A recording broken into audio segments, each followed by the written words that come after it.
Señor, esta noche venimos delante de tu presencia a este lugar. Tu majestad, tu grandeza, tu gloria llena este lugar. No puede ser contenida porque tú eres más grande que el universo, tú eres inmenso. Señor, en esta noche danos conciencia sobre quién tú eres, quiénes nosotros. Háblanos a través de tu palabra. El Espíritu Santo nos dé la dirección, la sabiduría, nos use para exponer, para abrir tu palabra, para aplicarla a las conciencias de los amigos y el Espíritu la lleve a los corazones. Estamos necesitados de tu gracia y de tu poder. Sean ellos efectivos en esta noche para nosotros. En el nombre de Jesús. Amén. Hermanos, vamos a imaginarnos un hombre que va al médico porque siente un leve cansancio y una tos persistente. El hombre es orgulloso, se considera una persona sana, y como tenemos algunos hermanos aquí que dicen, yo no me le acuesto a nada. Hace ejercicio, come relativamente bien y se jacta de su estilo de vida. El médico le realiza una serie de pruebas exhaustivas. Cuando los resultados vuelven, el médico se quita los lentes, mira al hombre con profunda compasión, pero con absoluta firmeza y le dice, Señor, usted no tiene un simple resfriado, usted tiene cáncer terminal en etapa 4. Se ha metastatizado por todo su cuerpo. En 3 meses usted estará muerto. Este hombre, indignado, comienza a discutir. Doctor, usted está loco. Yo voy a la iglesia, soy voluntario en mi comunidad, pago mis impuestos, no le he hecho daño a nadie. Mire mis buenas obras, mire mi moralidad. El médico lo interrumpe y le dice, Señor, sus buenas obras, su moralidad y sus esfuerzos son como intentar apagar un incendio forestal con un gotero de agua. La enfermedad es fatal. Su esfuerzo no puede curarlo. De hecho, su confianza en su propia salud lo está matando porque le impide buscar el remedio. Hermanos, esa es exactamente la condición del ser humano natural. En el libro de Romanos, durante los 3 primeros capítulos, el apóstol actúa como ese médico. Él ha examinado a la humanidad bajo el microscopio de la ley de Dios. Ha demostrado que los gentiles que no tienen la ley son culpables en el capítulo 1. En el capítulo 2 ha demostrado que los judíos que tienen la ley y la religión son igualmente culpables. En el capítulo 3, los versículos del 10 al 18, Pablo nos da el diagnóstico final. No hay justo ni aun uno. No hay quien haga lo bueno. No hay ni siquiera uno. Toda la humanidad está encerrada en un calabozo espiritual de depravación total. El mundo entero es culpable ante Dios. La ley ha cerrado la boca de cada ser humano. Cada ser humano está bajo condenación, está arruinado y está sin esperanza.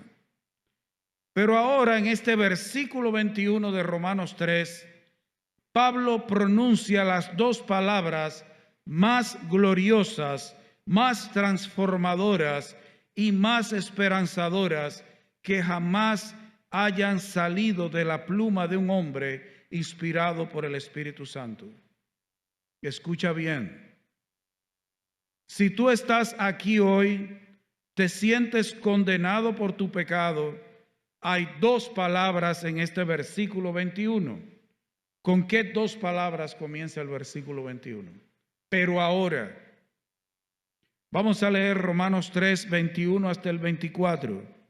Dice la palabra de Dios, pero ahora, aparte de la ley, se ha manifestado la justicia de Dios, testificada por la ley y los profetas, la justicia de Dios por medio de la fe en Jesucristo para todos los que creen en Él, porque no hay diferencia, por cuanto todos pecaron y están destituidos de la gloria de Dios, siendo justificados gratuitamente por su gracia, por medio de la redención que es en Cristo Jesús.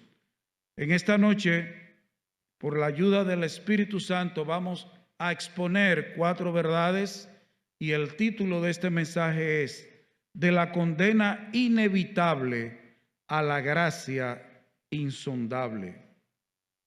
¿Qué es lo primero que nosotros encontramos en el versículo 21?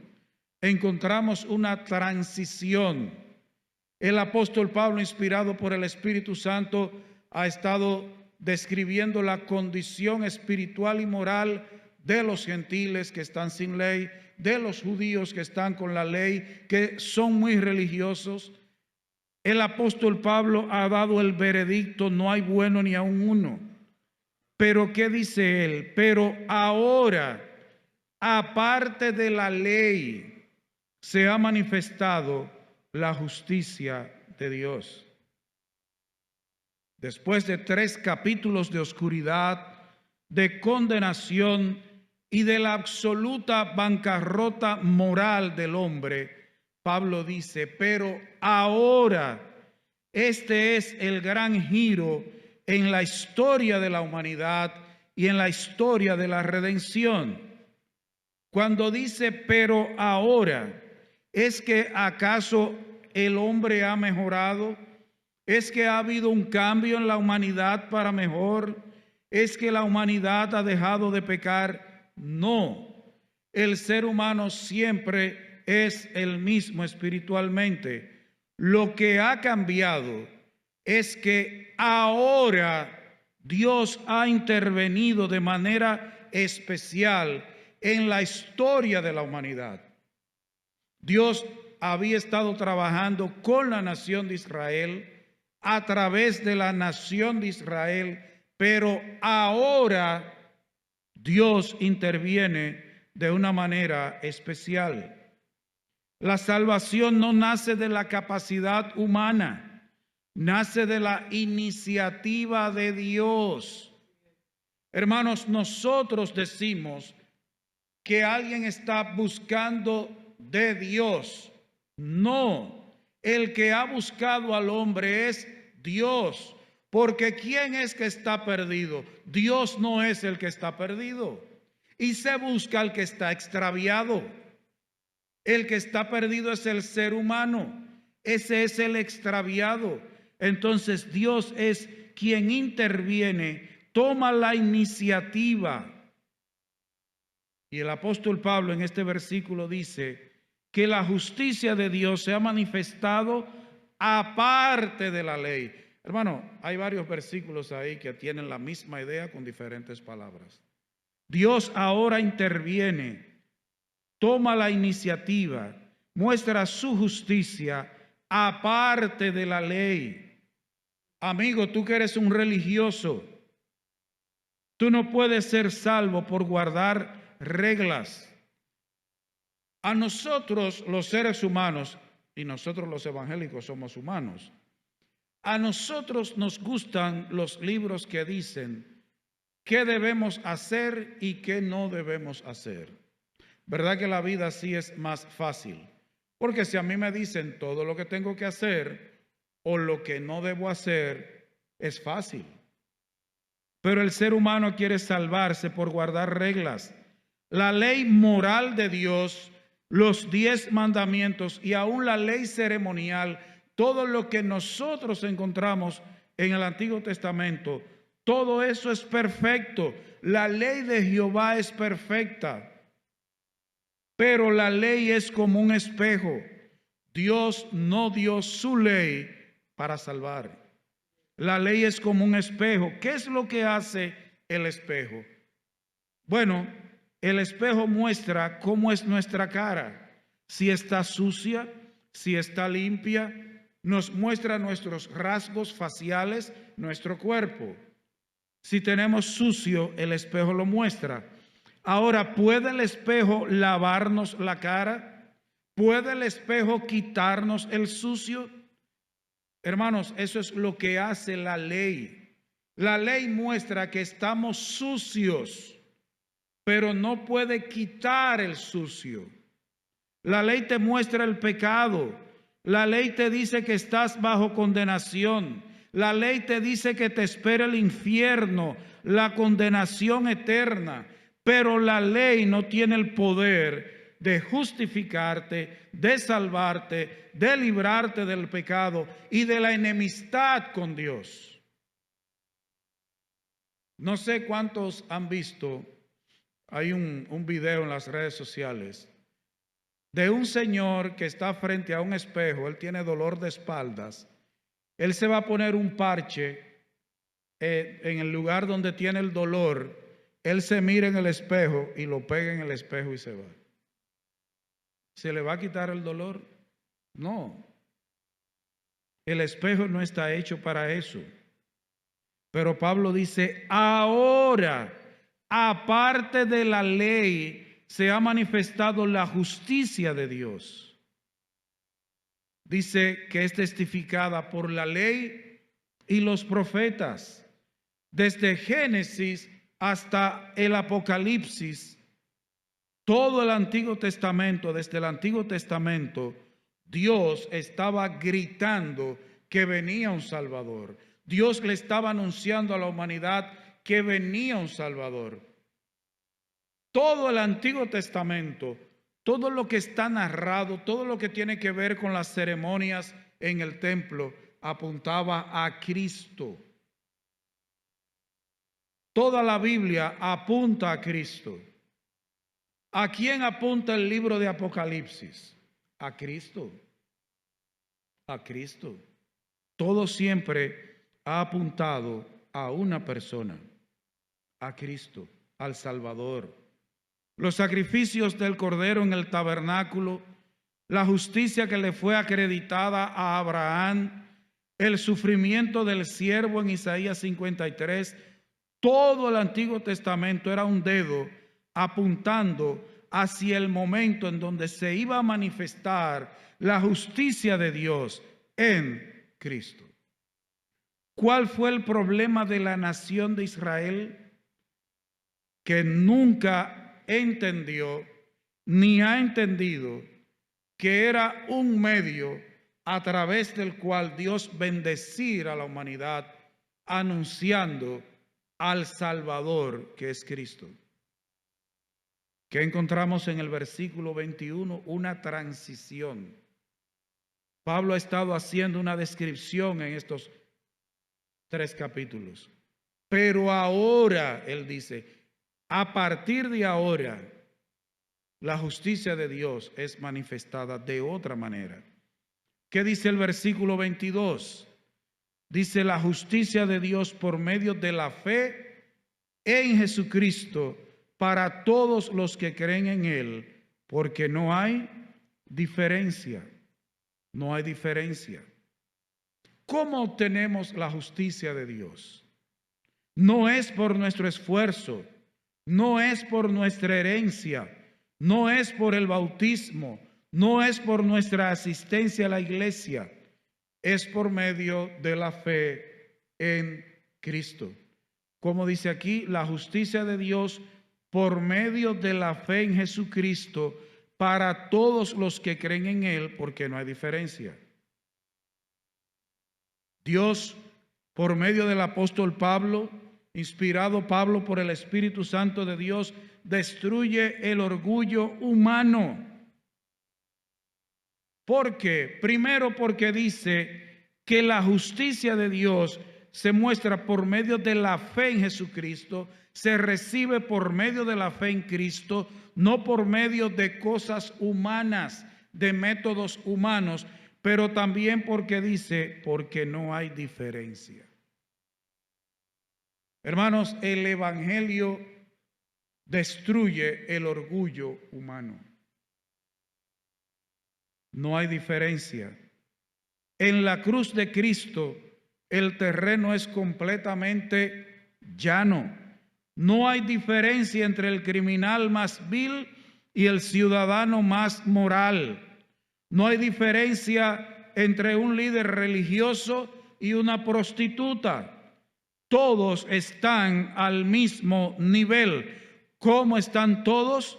Pecadores mendigos, con las manos vacías, extendiendo la mano para recibir un regalo. Todos delante de Dios, no importa condición social, su moralidad, la condición económica, raza, están todos iguales. Todos, no hay diferencia. Y todos necesitan recibir la justicia de Dios por medio de Jesucristo, por la fe en Jesucristo. Todo ser humano tiene la misma necesidad. La justicia de Dios no se gana, se recibe, pero se recibe por fe. Y la fe no es una obra, la fe simplemente es acercarse con la mano vacía como un mendigo que se acerca a alguien que tiene un tesoro para él, creyendo que solo esa persona puede satisfacer su necesidad. Eso es la fe. Confiar única y exclusivamente, no en mi obra, no en la tuya, es en la justicia de Dios por medio de la fe en Jesucristo. Pero note que el versículo 22, como le dije, destruye el orgullo. Al ser humano le gustaría que le dijeran, no, pero tú puedes ganarte la justicia de Dios. Simplemente lo que tú tienes que hacer, de todo el dinero que tú tienes, da algo para que hagan una clínica, para que hagan una UNAP y le pongan tu nombre. Esta UNAP fue donada por fulano de tal. Así tú te vas a ganar la justicia de Dios. O mira, lo que vamos a hacer, créate una fundación, la Fundación Milton Gervasio, y tú verás que te vas a ganar la justicia de Dios. Porque tú eres un hombre bueno. El problema es que eso no lo dice la Biblia. La Biblia dice lo contrario. Dice lo contrario. No es por obra, y dice aquí, porque no hay diferencia. ¿Cuál es el diagnóstico de por qué no hay diferencia? ¿Qué dice el versículo 23? Que nosotros lo recitamos de memoria. No hay diferencia por cuanto todos pecaron y están destituidos de la gloria de Dios. Ese es el diagnóstico. No hay diferencia. No, espérate, yo soy un congresista. No lo diga con la boca llena. Ser congresista yo creo que no es muy bueno. No es que yo soy don fulano, doña fulana. Todos pecaron y están destituidos de la gloria de Dios. Pablo devuelve al ser humano a la realidad. La humanidad está como en un sueño. Los malos hombres y los engañadores van de mal en peor, engañándose y siendo engañados. Pero Pablo, inspirado por el Espíritu Santo, hace que el ser humano venga a la realidad. Todos pecaron. Y esto por cuanto todos pecaron, en el griego original indica una acción que se completó en el pasado, pero que sus efectos todavía siguen en el presente. Por cuanto todos pecaron. Ese pecado comenzó en el pasado, se consumó en el pasado, pero los efectos siguen todavía en esta época. Esa es la idea en el original. Todos caímos en Adán.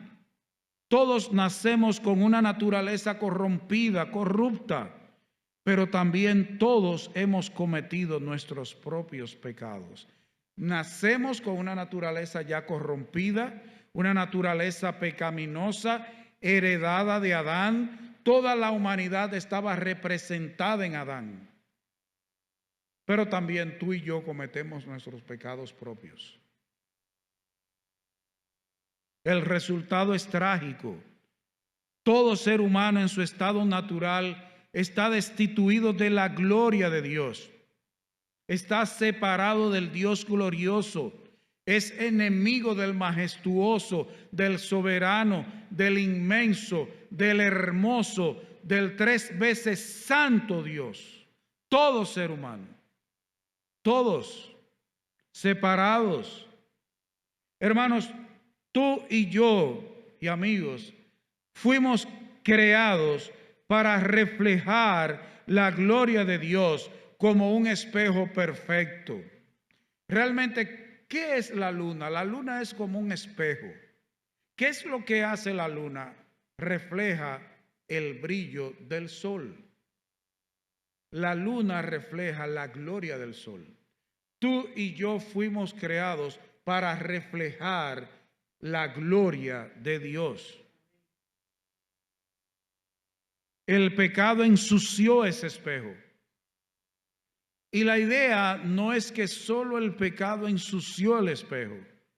La idea es que el pecado rompió el espejo. La palabra destituido significa que nos hemos quedado cortos, que hemos fracasado miserablemente en ser un espejo de la gloria de Dios, que hemos perdido el propósito de nuestra existencia. Y oiga bien, no solo es que nosotros no reflejamos la gloria de Dios en nuestro estado natural, sino que le robamos la gloria a Dios. Y vamos a hacer un experimento fácil. Usted no tiene que contestarme nada ahora. Y esto aún para los evangélicos. Hermano, hermana, amigo, usted nunca ha estado en su casa y ha pensado que a usted lo están admirando en público. ¿Usted alguna vez no está pensando en que la gente le está admirando? ¿Usted nunca ha sentido en su corazón el deseo de que le reconozcan, de que le aplaudan? Yo no sé si yo soy más malo que usted, pero yo lo he pensado. Con 46 años en el Evangelio. A veces uno quiere ser admirado. ¿Tú sabes quién debe ser el admirado? Dios. Nosotros lo que debemos es reflejar la gloria de Dios. Rafael está hablándole a los caballeros de dejar un legado en la familia, un legado en la iglesia y un legado en la sociedad. Pero ¿sabe cuál es el legado que tú y yo debemos dejar? No es que nos recuerden con admiración, es que la gente recuerde al Cristo que adoramos, al Cristo en quien creemos y al Cristo que vivimos y predicamos. Ese es el legado que debemos dejar, a Cristo detrás de nosotros, a nuestra descendencia, a esta sociedad. No ser recordados cuando muramos.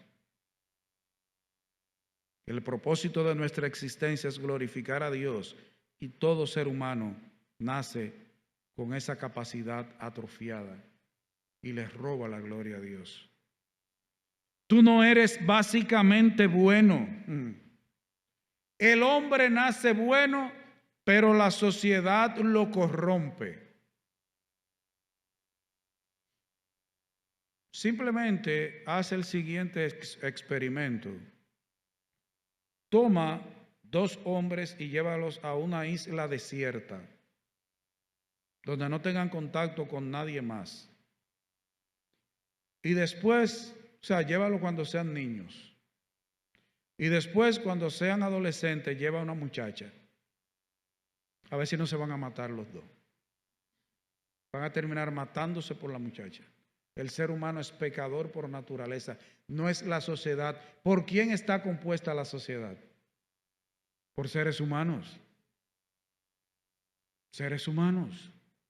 Tú no eres básicamente bueno, no eres intrínsecamente bueno, no eres una persona decente porque te comparas con otros. Claro, si tú te comparas con otros, quizás sí te veas mejor que ellos, pero comparado con un Dios infinitamente santo, infinitamente puro, infinitamente perfecto, tu bondad es como trapo de inmundicia. Eso lo dice Isaías 64:6. No, sí, pues si tú te comparas con la vecina, con la viejita que es la cámara de vigilancia del barrio, pero no, pues tú eres un verdugo. Compárate con Dios. Tú estás destituido, separado de la gloria de Dios. Estás en bancarrota espiritual. Y hasta que no reconozca que estás destituido, nunca correrás a Cristo. Ahora, ¿qué dice el versículo 24? Siendo justificados gratuitamente por su gracia, por medio de la redención que es en Cristo Jesús. ¿Cómo viene la liberación? ¿Cómo viene la restauración espiritual? ¿Cómo viene la reconciliación con Dios? Aquí lo dice. El ser humano es justificado gratuitamente por su gracia, por medio de la redención que es en Cristo Jesús. Ese es el corazón del Evangelio, el corazón del cristianismo. El pecador está condenado, está destituido, está arruinado. ¿Y qué hace Dios? Se cruza de brazos y dice, bueno, ese es tu problema. No. El apóstol Pablo dice aquí, inspirado por el Espíritu Santo, que tú y yo somos justificados, declarados justos gratuitamente por su gracia. Ahora, la palabra justificado es un término legal. Significa que Dios, el juez justo del universo, con el mazo golpea la mesa y dice, justo, la pena ha sido pagada, es sin culpa. Yo te hago una pregunta. ¿Tú eres inocente? No, Dios te declara legalmente como si nunca hubieras pecado, pero no eres inocente. ¿Cómo es posible que un Dios santo justifique a un pecador impío sin comprometer su propia justicia? La humanidad se vive preguntando, ¿y cómo es posible que un Dios santo, un Dios bueno, un Dios que es amor, permita que haya tanta maldad en el mundo? No, esa no es la pregunta. La pregunta es cómo un Dios infinitamente santo, justo, justifica a uno que es infinitamente pecador. Esa es la pregunta correcta.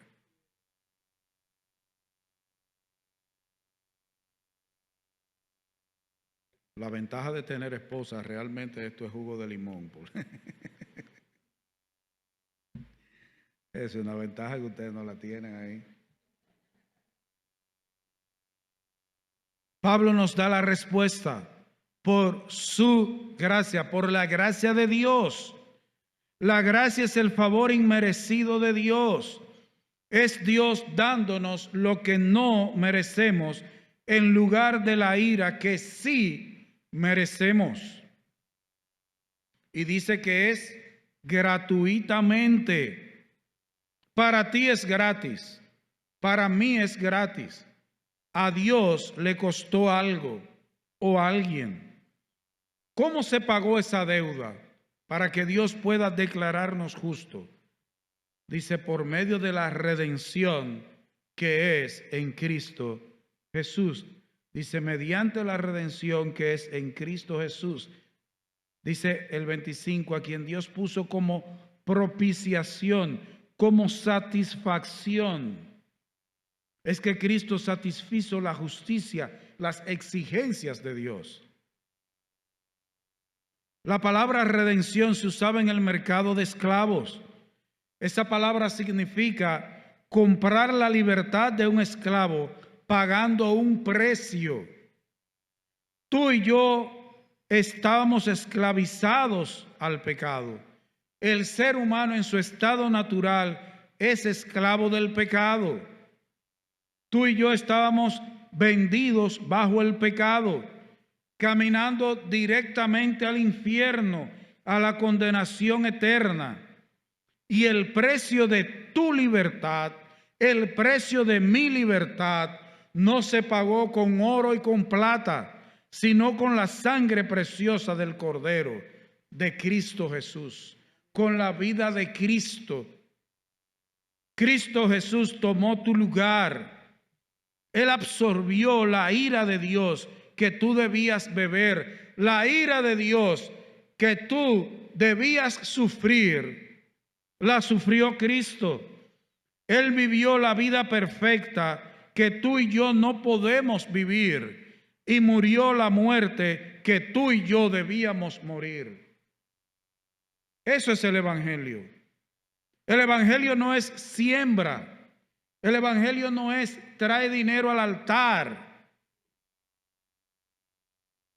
El Evangelio no es que si tú no diezmas, se te van a romper todos los vehículos. Como dijo una pastora que ella ora para que al que no diezma se le dañen todos los vehículos. No. El Evangelio se centra en la persona de Cristo. Ahí es el Evangelio. La justicia de Cristo ahora es acreditada a tu cuenta y la mía. El problema es que después que creemos en Cristo, se nos olvida el Evangelio. La justicia de Cristo, la vida santa de Cristo se ha puesto a nuestra cuenta, se nos ha acreditado. Pero mire qué cosa. La justicia de Cristo ha sido puesta a nuestra cuenta, nos ha sido acreditada, pero ¿sabe qué? Que el pecado tuyo y mío le fue acreditado a Cristo en la cruz del Calvario. Fue puesto a nombre de Cristo en la cruz. Él se hizo pecado, no pecador, pecado. Hermanos, amigos, en Romanos capítulo 3, versículos 21 al 24, nosotros encontramos no teología, no palabras vacías, no una teología vacía. Lo que dicen estos versículos es algo que tiene que ver con la vida y la muerte. Es la diferencia entre pasar la eternidad en el lago de fuego o estar sentado a la mesa del Rey de Reyes y Señor de Señores, reinando con Él por los siglos de los siglos. La ley te condena, la ley te dice cómo tú eres, pero tu moralidad no puede salvarte, tu religión no puede rescatarte. Tú estás destituido, destituida, separado de la gloria de Dios. Pero ahora la justicia de Dios se ha manifestado en Cristo. La puerta de la celda espiritual está abierta. El precio de tu libertad y la mía ha sido pagado por Cristo en la cruz del Calvario. Ahora,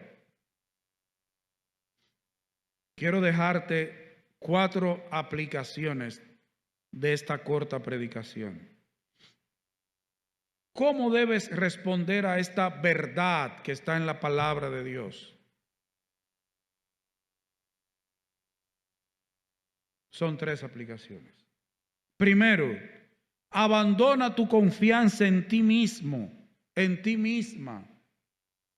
Si hoy estás apoyado en tu propia bondad, en tu asistencia a la iglesia, en tu bautismo, en tu moralidad para estar bien con Dios, tienes que arrepentirte y convertirte de tus pecados. Tú estás insultando la obra de Cristo al tratar de añadir tus trapos de inmundicia a su sacrificio perfecto. Tú estás diciendo que lo que Cristo hizo en la cruz del Calvario fue un disparate, que le falta agregarle lo tuyo. De hecho, hay religiones que dicen que Cristo fracasó en la cruz. Eso pensaba el diablo. Y al contrario, con su muerte en la cruz, llevando el pecado de todos nosotros, le pisó la cabeza al diablo. No insultes la obra de Cristo. Ríndete, admite que estás destituido, destituida de la gloria de Dios. Mira solo a Cristo por fe. Cree solo en Cristo y a Cristo y en la obra que Él ya hizo. Si tú eres un pecador, si el Espíritu Santo te ha hablado en esta noche, ha mostrado tu culpabilidad, si sientes que tus pecados son demasiado grandes, escuche el Evangelio. Cristo Jesús vino al mundo para salvar a los pecadores. No intentes limpiarte primero. Ven así como tú estás a Cristo. Deposita tu fe en Él, en su obra terminada en la cruz, y serás justificado, justificada. Hay gente que a veces cuando uno le predica dice, bueno, el día que yo tome mi decisión es para no salirme de ahí. Y yo tengo que arreglar algunas cosas que tengo. No, ven así como tú estás, porque así como tú estás es que necesitas la salvación. Dios te salva a pesar de cómo tú estás, pero no te deja así. Y tercero, vive en la libertad de tu justificación. Para los hermanos, si ya tú has creído en Cristo, ¿por qué vives todavía como un esclavo condenado? ¿Por qué te azotas con la culpa cuando el juez del universo ya ha declarado que eres justo por la sangre de Cristo? Vive el Evangelio, vive en la libertad, no como ocasión para la carne, en santidad, pero entendiendo que ya tú eres libre, libre. Predica este Evangelio a tu propia alma todos los días. Levántate cada mañana recordando que eres justificado gratuitamente por su gracia y vive una vida de gratitud, santidad y adoración al Cordero que te compró con su sangre, con su vida en la cruz del Calvario.